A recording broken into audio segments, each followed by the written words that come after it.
자, 여러분 안녕하십니까? 자, 여러분 우리 이번 시간에는요. 챕터 5장 공공선택 이론 중에서요. 지난 시간에 직접민주주의 정치에 해당하는 투표제도를 살펴봤고요. 대의민주주의 하에서의 공공선택 살펴보도록 하겠습니다.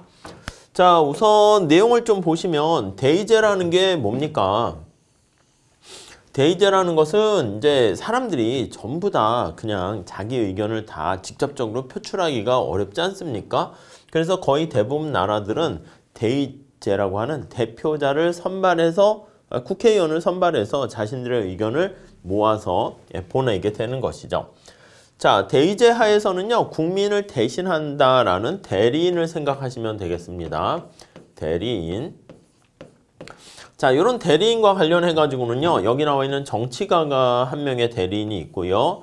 또 정치가에 의해서 또 어떻게 보면은 임명된 관료들도 대리인이다라고 보시면 되겠어요. 그래서 대의민주주의 하에서는요. 정치가의 행태 그리고 관료의 행태 이렇게 나눠서 보도록 하겠습니다. 자, 정치가나 관료들도요. 전부 다 우리 경제학에서는요. 자신의 이득을 극대화하는 것을 목표로 한다라고 생각하시면 되겠습니다. 국민들은 이제 행복을 이제 효용을 극대화한다 이렇게 하는데 뭐 그거랑 마찬가지야. 기업은 이윤 극대화하는 것처럼 소비자는 효용 극대화하는 것처럼 정치가들은요 뭘 극대화할까요? 정치가들 국가 민족 에이 그런 게 어디 있어요? 아니 뭐 그런 것도 있죠. 그렇지만 자신의 당선을 위해서 노력하는 게 정치가다 이렇게 보시면 되겠습니다.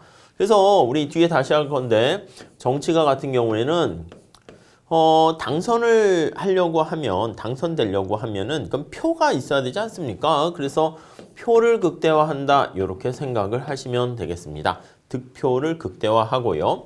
관료다라고 하면은요. 관료 같은 경우에는 공무원들 생각하시면 돼요. 공무원들은 예산을 극대화한다라고 관료제 모형에서 우리가 볼 거예요.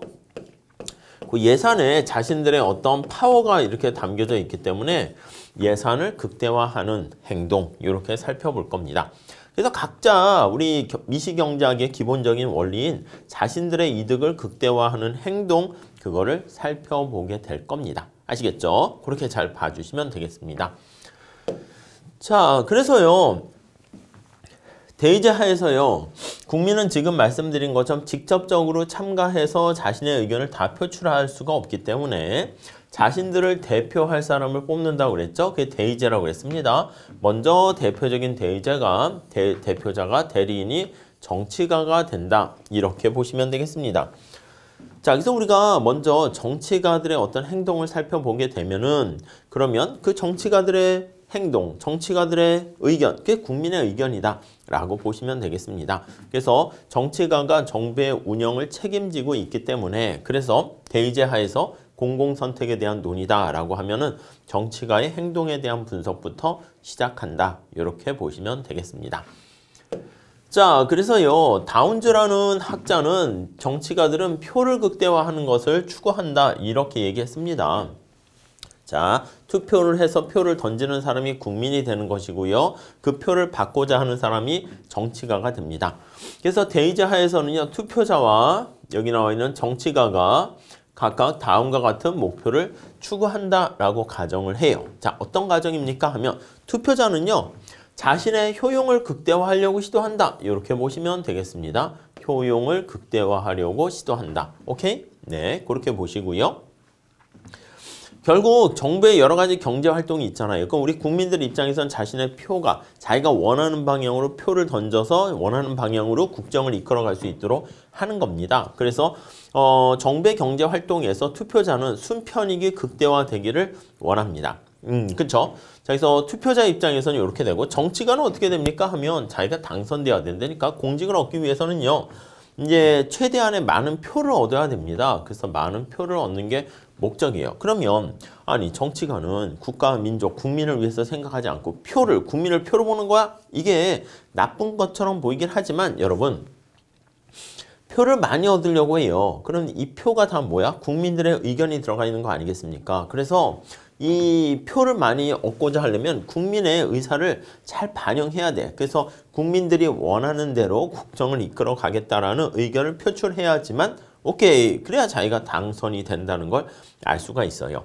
그래서 우리 국민이 똑똑해서 만약에 정치가들에게 제대로 표를 주게 되면은 진짜 정치가들도 국민을 위해서 그렇게 행동을 하게 되는 거죠. 근데 만약에 정치가가 가만히 당선되는 사람을 봤더니 막 튀려고 한다거나 뭐 이렇게 이름은 알려졌는데 뭔가 정책을 위해서 국민을 진짜 생각하기보다는 뭔가 자기의 이득을 추구하려는 근데 TV에 자꾸 나오는 사람 이런 사람들 정직하진 않지만 뭐 뻥치는 사람 이런 사람이 우리 뇌리에는 또 강하게 박힌단 말이야. 그래서 선거에 나갔더니 그런 사람이 만약에 자꾸 표를 많이 얻게 되면은요 어떻게 돼요? 국민들이 그런 사람한테 표를 던지게 되면 사람들이 정치인들이 다 그렇게 당선되기 위해서는 나도 저렇게 소위 말하는 또라이 같이 돼야 되는구나 이렇게 자꾸 나간다고요. 그러니까 어떻게 보면은 이상한 정치인이 많이 뽑히게 되는 거는요 그냥 국민들이 이상해서 그렇게 된다라고도 볼 수가 있어요.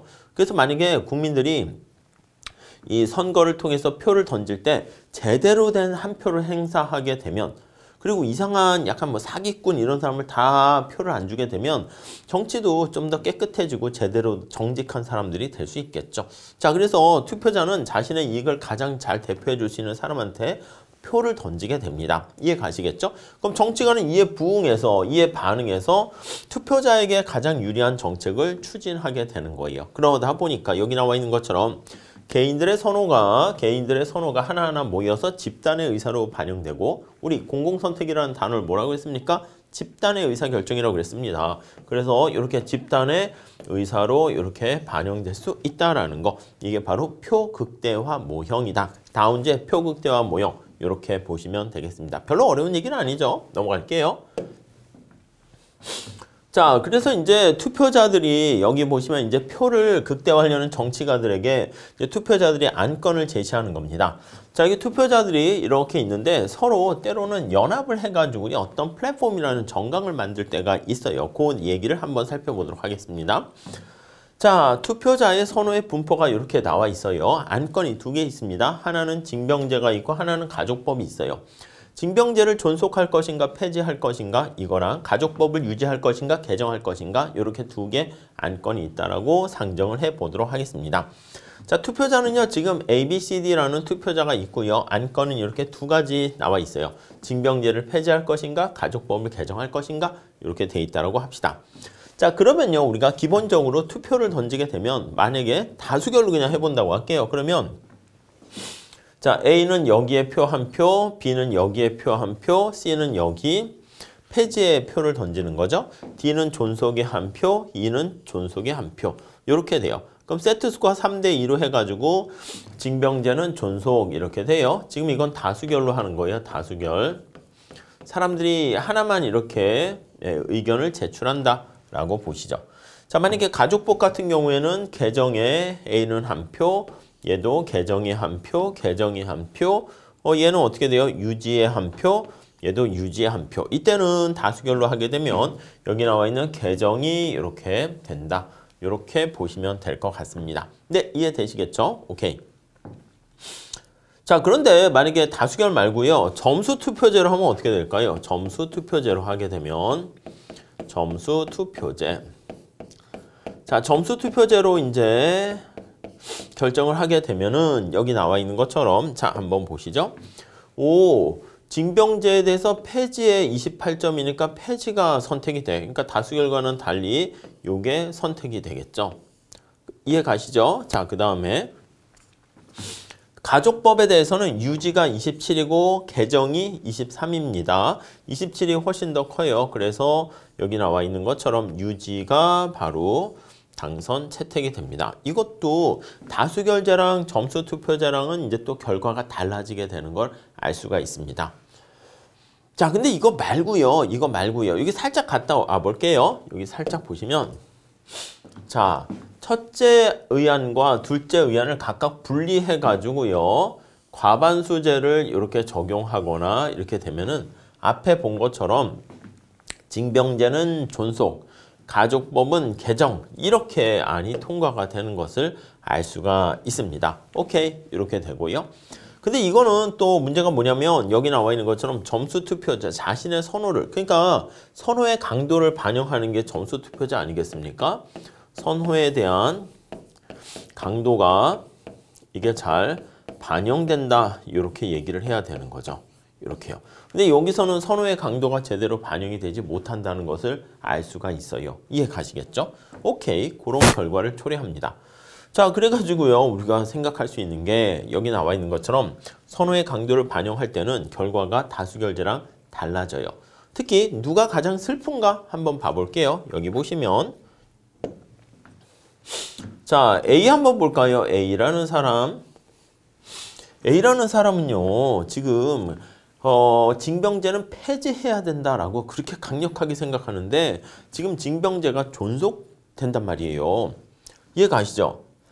그런데 여기 보시면은 이렇게 되게 슬퍼. 그리고 2 볼게요. 2라는 사람은 가족법에 대해서는 유지해야 된다는 게 거의 구무만큼 줄 정도로 굉장히 지지하는데 가족법의 개정에 대해서는 별로 신경을 안 쓰고 있는 상황이잖아요.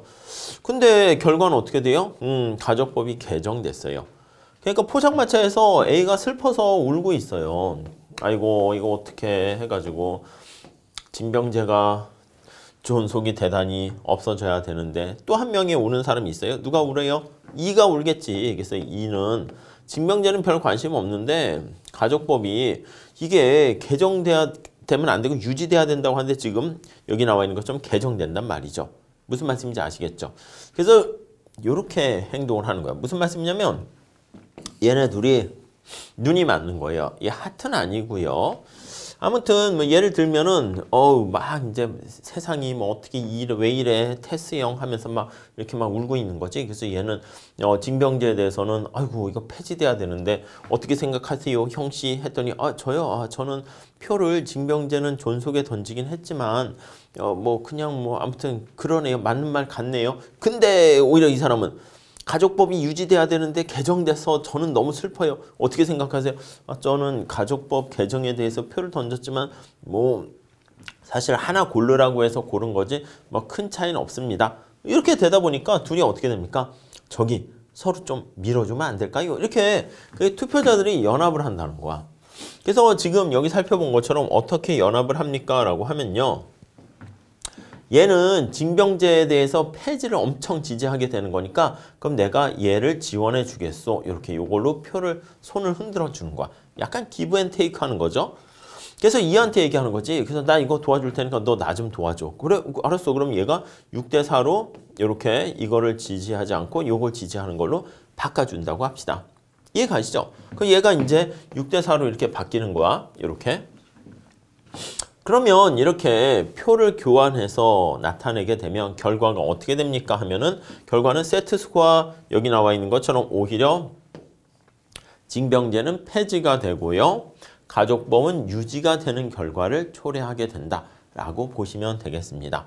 결국 어떻게 되는 겁니까? 맞아요.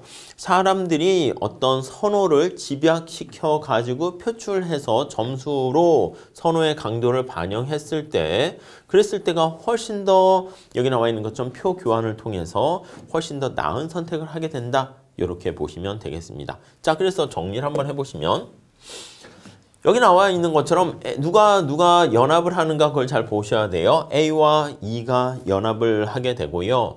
A는 가족법 유지에 표를 던지게 되는 것이고요. 그 대가로 E한테 얘기하는 거야. E는 징병제 폐지로 이제 표를 던져가지고요. 결국은 징병제가 폐지되고 가족법이 유지되는 쪽으로 해가지고 결정이 된다라고 보시면 되겠습니다. 이해 가시죠? 자, 그래서요. 우리가 앞에서 본 것처럼 과반수제 하에서는 너 이거 찬성해? 아니면 싫어해? 요거를 이제 표결 방식을 그냥 바로 표출하게 되는 건데 투표자들의 선호의 강도가 제대로 반영되지 못하잖아요. 그런데 여기 나와 있는 것처럼 투표자들이 서로 연합을 하는 거야. 자기가 좋아하는 걸 싫어하는 거를 대신 이렇게 좋아하는 걸로 만들어주기 위해서 같이 뭐 담합이라고 보기엔 그렇지만 서로 표를 교환함으로써 선호를 잘 이렇게 선호의 강도를 잘 반영하게 되면은 그렇게 되면 오히려 진정한 그 선호랑 부합하는 점수 투표제랑 과반수제가 부합하는 이러한 결과가 될 수도 있다. 라고 보시면 되겠습니다. 아셨겠죠?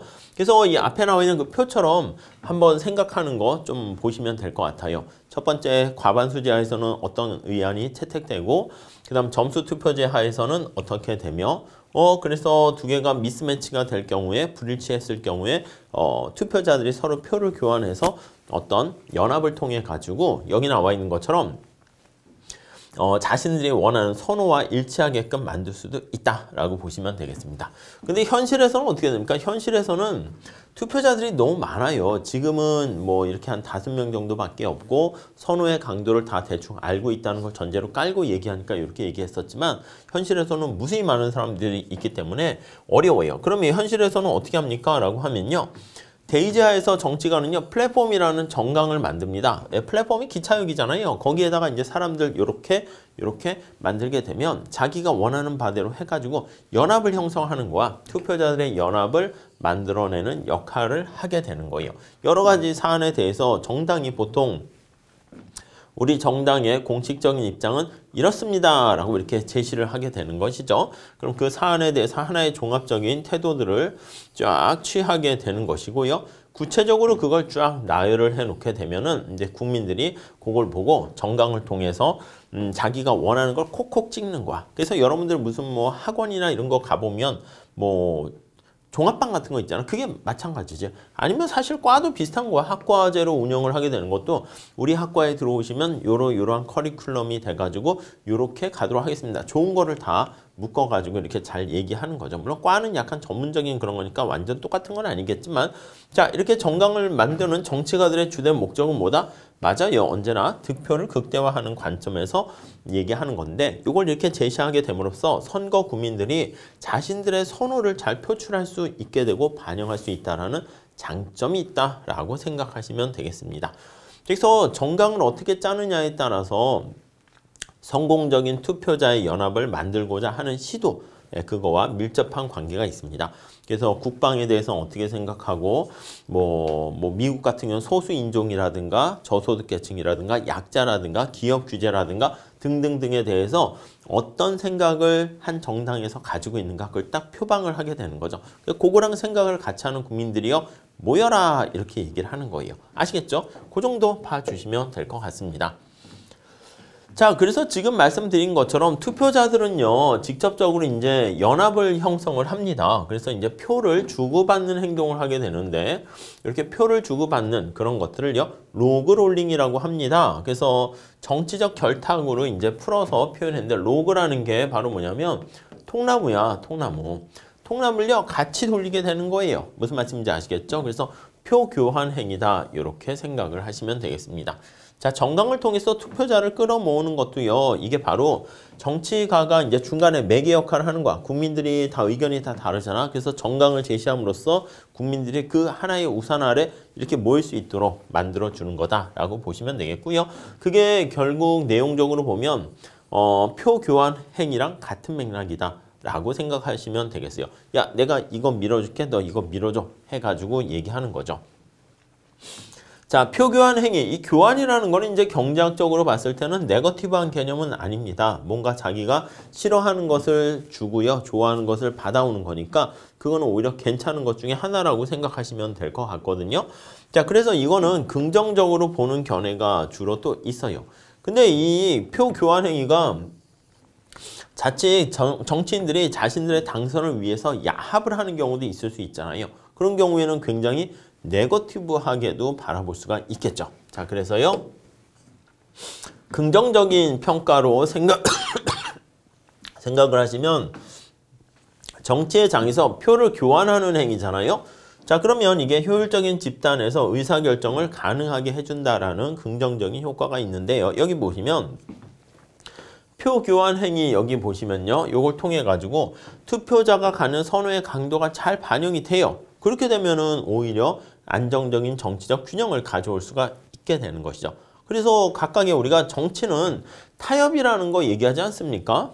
민주주의에서 얘기하는 정치 체계는 서로 한 발 물러서 가지고 타협의 묘미를 이제 딱 구현해내는 거라는 표현을 쓰게 되는데, 자, 그러다 보니까 이 타협을 구체화시킨 게 바로 여기 나와 있는 바로 표 교환 행위다 이렇게 보시면 돼요. 근데 정치인들이 사실 보면은요, 이게 너무 표 교환 행위가 반복되다가 만연되다가 일반 대중들을 희생하는 거. 원래 일반 대중이 국민 아니겠습니다? 국민들의 희생하에서 특정 집단의 사람들만 옹호하는 그런 방향으로 진행이 되면서 또 야합을 할 수가 있는 거야. 그렇게 되면은 사실은 부정적인 효과를 보일 수도 있겠다라고 생각을 하시면 되겠습니다. 자, 다시 정리하면 기본적인 표 교환 행위는 뭐 긍정적이다. 자신의 선호를 교환하는 거니까 긍정적인 측면이 있긴 해요. 그렇지만은 특정 이해관계에 있는 집단에 있는 사람들만 위해서 막 이렇게 하다가 글리 몰아가게 되면은 오히려 전체적으로는 바람직하지 않은 결과를 볼 수 있겠다라고 생각하시면 되겠습니다. 자, 이렇게 정리를 해 주시고요. 우리가 이제 여기 정치가에 대해서 봤고요. 이번 시간에는 여기는 관료에 대해서 한번 생각해 보도록 하겠습니다. 자, 우선 관료는요. 현대 정부에서 관료들은 정치가 못지않게 굉장히 중요하다. 이렇게 얘기를 합니다. 왜냐하면 공무원, 관료 한번 생각하면 정치가보다 수명이 길어요. 그리고 정책을 집행하는 과정에서 직접 정책 집행을 담당하는 전문적인 전문가가 되는 거죠. 전문적인 관료가 이제 된다라는 거 알 수가 있습니다. 민간 기업은요, 여기 나와 있듯이 경영의 성과라는 게 있어요. 이윤을 얼마나 창출했는가, 성과, 그걸 통해서 경영의 성과를 판단하는 좌표가, 지표가 있게 되는 거죠. 이윤 이렇게 있습니다. 근데 관료들은요, 이게 성과를 측정하는 지표가 없어요. 어떤 공무원이 우선합니까? 뭔가 새로운 정책을 많이 제시한 공무원? 뭐 그렇기도 하지. 근데 또 공무원 사회에서는 너무 많이 자기가 뭔가 어떤 법안을 뭔가 이렇게 개선할 수 있도록 노력해봐도 그냥 괜히 해봐도 야, 너 그런 거 왜 했냐? 이럴 수가 있어요. 열심히 할 만한 유인 구조가 별로 없어요. 그러다 보니까 이제 또 여기 보시면은 또 국민의 공복이라는 말을 쓰잖아. 국민을 위해서 하는 퍼블릭 서번트라는 표현을 쓰게 되는데 실제로는 이들이 도덕적 해이가 발생하기도 해. 어차피 나는 안 잘릴 거 뭐 이렇게 대충대충 하는 경우도 있게 되는 것이죠. 자신의 어떤 일신의 안위를 위해서 행동하는 경우가 또 많이 있겠다라고 보시면 되겠습니다. 자, 그래서 이게 문제가 관료들은 어떻게 잘하는지 못하는지 잘 알 수가 없어요. 자, 그러다 보니까 복지부동 행동을 많이 하게 되고요. 그러면 우리가 이 관료들의 행동을 어떻게 개개인들의 미시적으로 좀 분석할 수 없을까? 해서 만들어낸 게 관료제 모형이다. 이렇게 생각하시면 되겠습니다.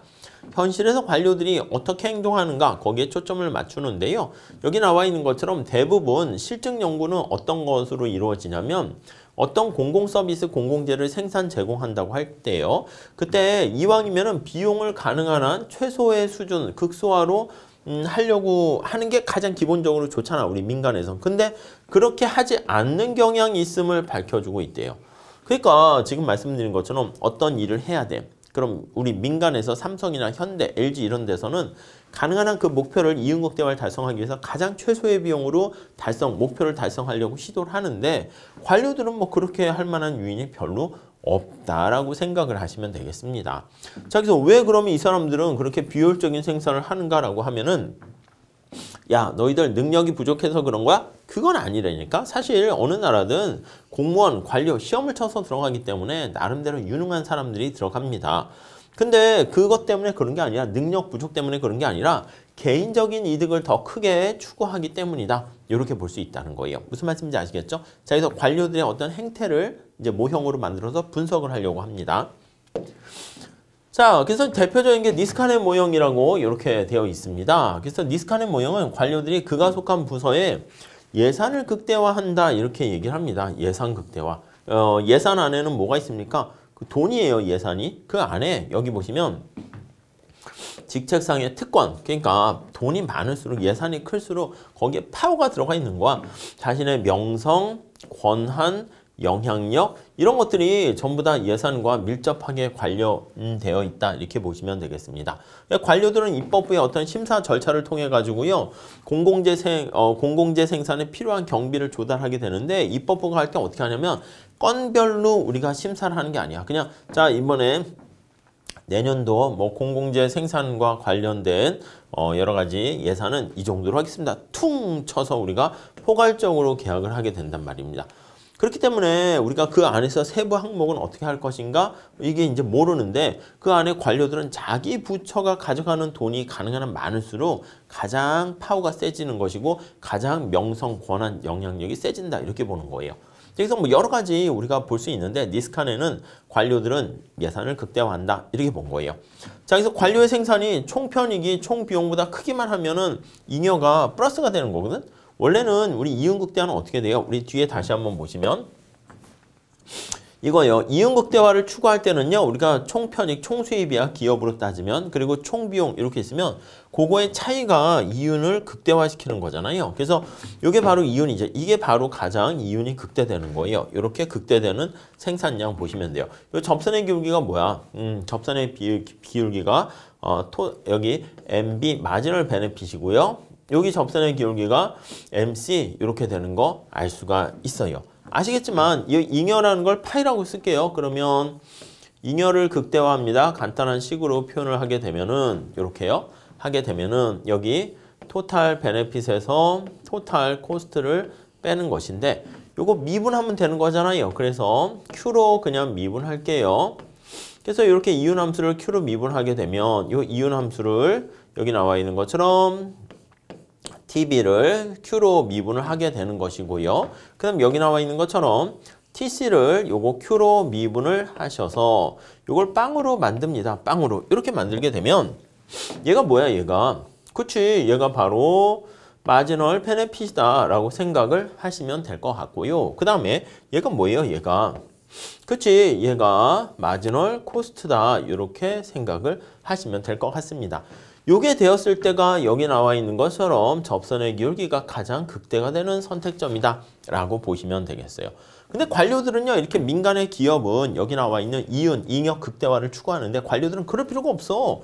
어차피 입법부에서 이제 오케이 하고 예산에 대해서 승인을 해주는데 이왕이면은 요 잉여가 제로가 되는 데까지 생산을 계속하게 되는 거예요. 그래서 여기 보시면 여기까지 생산을 하는 것이지 가능한 한 이게 다 최소한 남는 거 여기보다 이제 더 하게 되면은 이제 손실이 발생하니까 욕을 먹을 수 있잖아. 그래서 잉여가 다 소진되는 영역까지 생산을 이렇게 늘리게 되는 거 알 수가 있겠습니다. 그래서 QN까지 최대한 선택 생산한다 라고 보시면 돼. 자, 그러면 어떻게 돼요? 바람직한 최적 생산량 수준보다 과다 생산되는 거 이해하실 수 있으시겠죠? 예, 그렇게 봐주시면 되겠습니다. 자, 그래서 니스카넨 같은 경우에는 뭐라고 생각했냐면 관료들은 과다 생산하는 경향이 있습니다. 그래서 이거 어떻게 막을 수 없을까? 예, 그래서 막는 방법을 노력하게 되는데 관료들 입장에서 봉급을 예산 절감 노력에 상응하게 조정하는 거야. 그래서 만약에 예산을 많이 줄였잖아? 그러면 좀 그 임금을 더 올려주는 걸로 행동을 할 수가 있게 되는 것이고 아니면 이제 민간이 생산 공급을 좀 더 효율적으로 많이 하잖아요. 그러니까 돈은 정부가 되고 어떤 효율적인 최소 비용으로 생산하는 것은 입찰을 통해서 민간에게 맡긴다. 이런 방법으로 우리가 이 과다 생산을 어느 정도 억제할 수 있지 않을까? 그렇게 얘기합니다. 물론 이 니스카넨의 모형에 대해서는 이러한 비판이라고 할까? 한계가 있기도 해요. 여기서는 현실에서 입법부가 관료가 이제 제시하는 거야. 이렇게 하면은 이제 공공재 생산이 최소한 손해는 안 나면서 맥스로 하려고 하면은 입법부가 사실은 우리가 입법부 국회에도 보면 똑똑한 사람들이 있거든. 아니 그렇게 과다하게 해도 되겠습니까? 이렇게 과연 그게 그렇게 순진하게 수동적인 존재인가? 그건 아니고 이렇게 얘기할 수 있고요. 그리고 예산 또는 생산 수준이 크고 작음이 관료의 효용 함수에 들어가는 유일한 함수인가? 그러니까 관료의 행복이 예산 그거 하나만 있냐?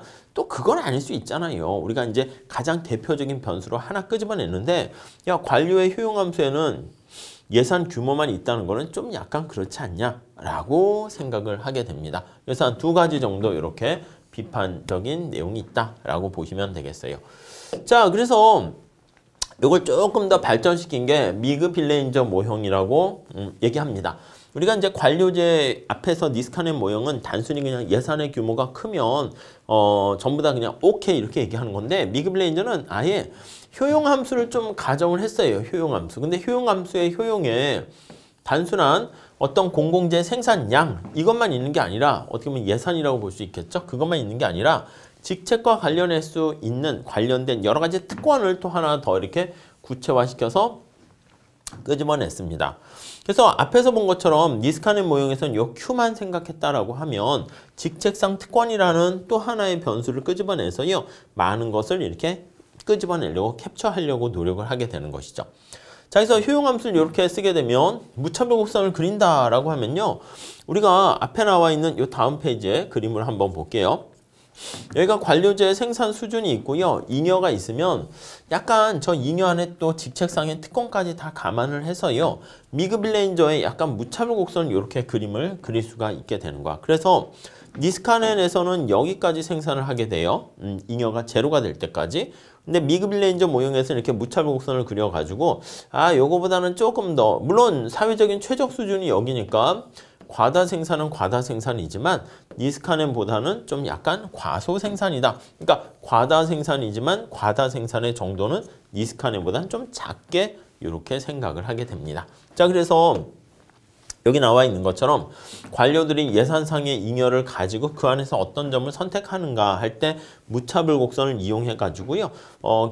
예산상의 잉여가 그러니까 기업의 이윤하고 비슷한 얘기가 되는 거죠. 그래서 여기 상황에서 과잉 생산의 경향을 보이긴 하지만 그 정도는 니스카넨보다 작다라는 거에 포인트를 두시면 될 것 같습니다. 그래서 그림은 니스카넨이 여기고 미그빌레인저는 무차별 곡선 하나 그리셔가지고 요거 니스카넨보단 작다 그렇게 생각하시면 되겠습니다. 자, 거기까지 정리하시고요. 자, 그래서 이 관료제가 여러 가지 문제들이 있습니다. 그래서 이걸 어떻게 개혁할 것인가 한번 생각을 해보면 첫 번째는 국민과 관료들 사이에는 국민이 이제 본인 주인이고요. 관료가 대리인이다 이렇게 생각하시면 되겠습니다. 그래서 본인과 대리인의 관계가 성립하게 되는 것이고 그래서 관료들의 도덕적 해이가 나타날 수가 있는 거야. 대리 문제라고 하는 것이죠. 아니 국민들은 관료들에게 아니면 또 정치인들에게 이제 도덕적 해이와 본인 대리인 문제가 생기고 또 정치인들이 또 관료들에게 또 어떤 도덕적 해이 문제가 생길 수가 있습니다. 그래서 국민들이 본인인데 관료들이 제대로 행동을 어떻게 하는가 파악할 수 없는 숨겨져 있는 뭐예요? 행동 때문에 발생하는 거죠. 히든 어떤 행동 때문에 우리가 도덕적 해이 문제가 발생한다 이렇게 보시면 되겠습니다. 특히 여기 국민이 정치인과의 여기 본인 대리인 관계가 되고요. 그 다음에 또 여기서 정치인과 또 관료 간에도 이렇게 본인 대리인 문제가 생길 수가 있습니다. 그런 의미에서 우리가 중충 구조를 가진다 이렇게 얘기를 하게 되는 것이죠. 오케이, 이해가 되시죠? 자, 여기서 때로는 정치가와 관료가 서로 결탁을 해서 국민의 이해에 반하는 자신의 공동의 이익을 추구하는 경우도 생기기도 하고요.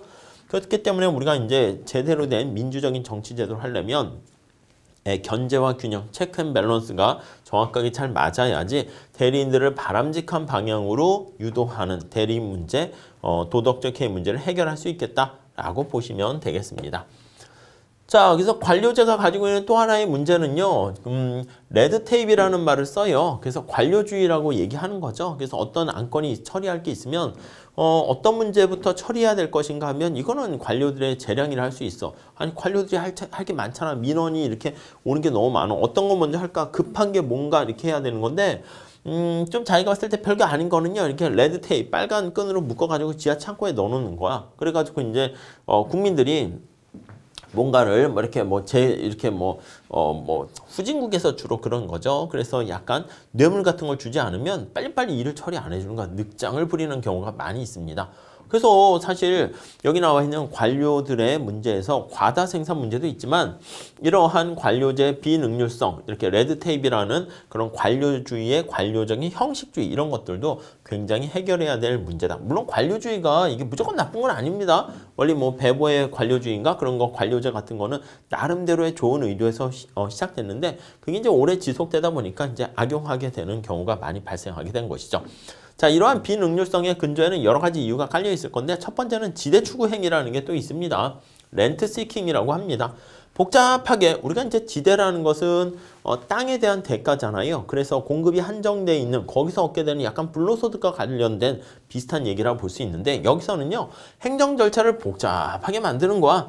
관료들이 그냥 국민들이 이거 해주세요 그러면은 일부러 천천히 늑장을 부리면서 뭐 자꾸 뭔가를 요구하는 그 관료들만이 가지고 있는 어떤 특권이라고 볼 수 있겠죠. 그런 것도 지대추구 행위다 이렇게 보시면 되겠습니다.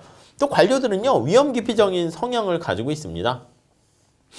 관료들이 왜 이렇게 비능률적으로 하는가라고 하면은 아니 삼성이나 현대 같은 데서는 어떤 유능한 어떤 직원 사원이 있으면 그 사람이 아이디어를 잘 내서 그게 성공을 하게 되면은 물론 그것도 약간 벤처 같은 데서나 가능하지 이렇게 대기업 같은 재벌 구조에서는 좀 어렵죠. 그게 이제 저 회장까지 올라가려면은 사실 쉽지는 않지만 뭔가 그 귀를 담아서 귀 기울이려고 해요. 그래서 그런 안건이 아이디어가 잘 성공하게 되면 인센티브도 팍팍 초고속 승진 이런 게 있단 말이야.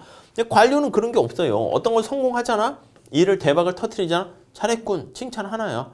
근데 못했으면 야, 넌 왜 그 나서 가지고 그러냐. 기존에 하던 대로 해. 뭐 선례대로 해. 이렇게 되는 것이죠. 괜히 나서봤자 여기서는 모난돌이 정 맞는다 이렇게 되는 것처럼 약간 복지부동하게 되는 그러한 약간 안타까운 이제 여기요 실패에 대한 책임은 굉장히 크잖아. 그러니까 그냥 이렇게 되게 경직된 행동을 할 수밖에 없겠다 이런 거죠.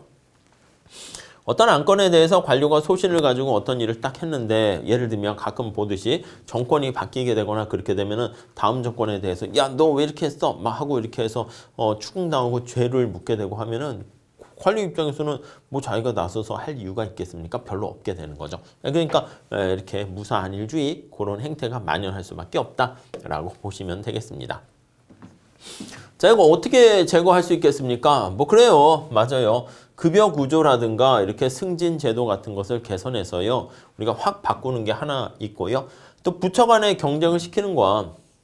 관료들, 공무원 조직, 경쟁자 없지 않습니까? 그냥 거의 독점적이잖아. 우리가 경제학에서 배우는 것처럼 독점적인 구조가 되면은 최선을 다할 만한 유인이 별로 없게 되는 거예요. 네, 그렇게 봐주시면 되겠고 관료들의 성과를 또 구체적으로 측정하는 방법, 보수나 승진에 반영하는 정책이 좀 있어야 되겠다라는 것입니다.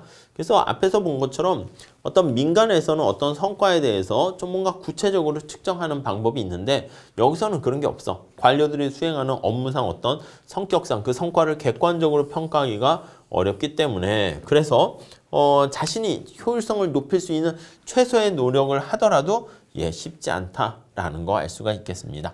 그래서 2002년 부시 행정부의 교육개혁 같은 것들 우리가 살펴볼 수가 있는데요. 그건 한번 읽어보시면 될 것 같습니다.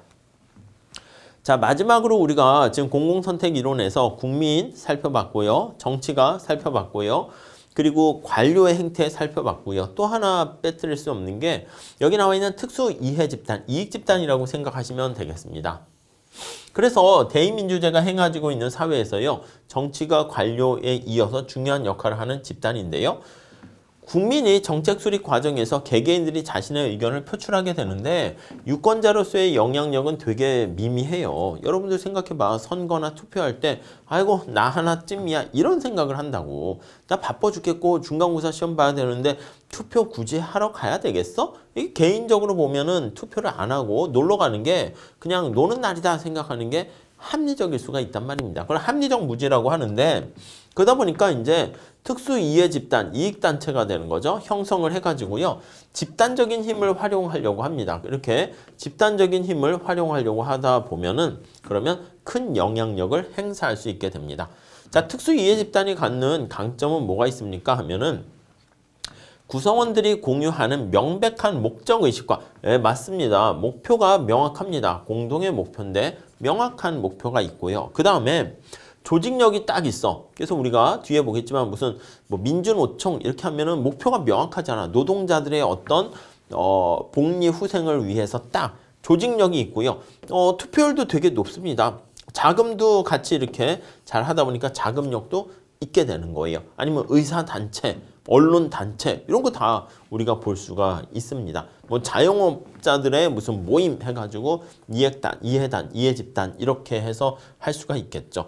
그래서 개개인들의 산발적인 힘 이거 가지고는요 어떤 뚜렷한 목표를 달성할 수가 없기 때문에 제시된 목표를 향해서 집중시키게 되어서 자신의 큰 목소리를 내는 경우가 바로 특수이해 집단이다 보시면 되겠습니다.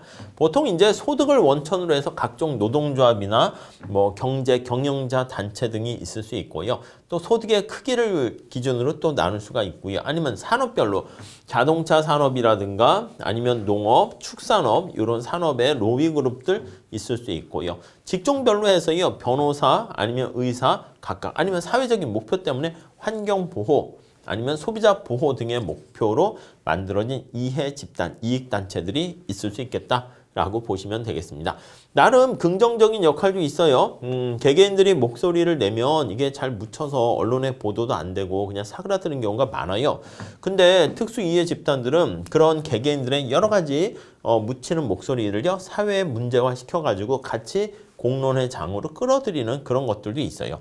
근데 문제는 뭐냐면 공공의 이익보다는 구성원들의 이익을 너무 추구하는 경향이 있습니다. 무슨 노동자 단체 아니면 의사, 변호사 다 이거 우리 신문, 언론 같은 거 보면 어떻게 됩니까? 또 국민을 위해서 이렇게 뭐 환자를 위해서 뭐 고객을 위해서 하는데 가만히 보면 자기네 이익을 위해서 하는 것 같은 느낌인 것 같아요. 그러니까 겉으로는 맨날 국민 얘기하는데 속으로 보면 다 자기네들 구성원들의 이익이지 뭐 그렇지 않겠습니까? 그러니까 그렇게 가게 되면은 약간 이거는 비효율적이고 불합리한 부정적인 효과를 가져온다라고 보시면 되겠습니다. 자, 여기서 이제 철의 삼각형이라고 얘기합니다. 그래서 미국의 정치의 중요한 특징 중에 하나는요. 여기 나와 있는 정치가 집단이 있고 관료 집단이 있고요. 여기 나와 있는 특수이해 집단에 의해 가지고 세 개가 똘똘 뭉치는 거야. 정치가 공무원, 여기 이해단체 이렇게 해가지고 서로 이제 자신들의 이익을 서로 밀어주게 하는 행태를 많이 보인다는 것이죠. 뭐 우리나라들도 뭐 어떻게 보면 다 그럴 수밖에 없어서 자기네들의 그들만의 리그로 이렇게 끌고 가서 이 대다수의 대중의 국민들의 희생을 짓밟고 이렇게 올라가는 것을 많이 볼 수가 있습니다. 그래서 나름 특수이해 집단도 긍정적인 효과도 있지만 이렇게 부정적인 효과도 존재할 수 있다. 이렇게 정리하시면 될 것 같습니다. 자, 이렇게 해서요 우리가 공공선택 이론에 대해서 같이 공부를 했습니다. 투표자 개개인들에 대한 국민의 의견을 표출하는 직접 민주주의 하의 방법에 대해서 우리가 살펴봤고요.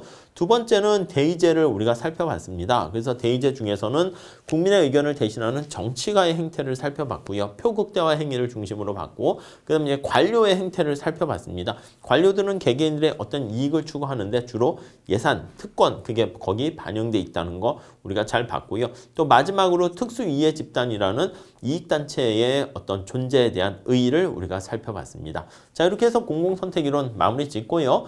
다음 시간에 또 이어서 같이 공부해 보도록 하겠습니다. 감사합니다.